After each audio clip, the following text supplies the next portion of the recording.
Di mo masusukat ang pinagsamahan kung basihan lang ay kuha ng isang magandang larawan. Hindi sana kita pang gigigilan ng sapok kung parehas tayo ng kulturang ipinaglalaban. Abusado ka, ginagamit mo sa pananamantala ang pagiging popular. Paminsan-minsan is mag-isipin mo rin kung anong klaseng ugali meron ng tao sa bawat tinatapakan mong lugar. Huwag ka magpanggap na matalino dahil marami kang hindi alam. Anong silbi ng didilang mabilis kung walang talas ng pakiramdam? Kaya't sa pagtalikod ko, ramdam kung ako ang inyong pinag-uusapan.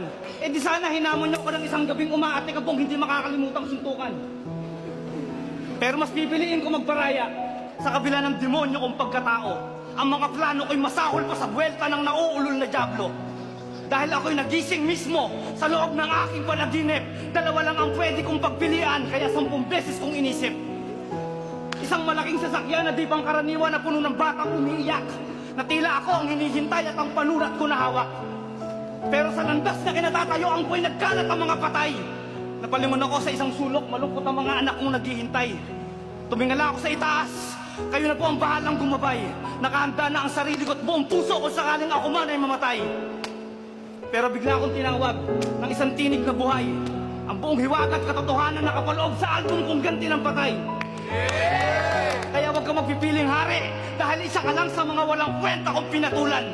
Smugglers, mga kapatid, tapos na ako sa pinakamahirap kong kalaban dahil matagal ko nang pinatay ang demonyong naninirahan sa loob mismo ng sarili kong katauhan.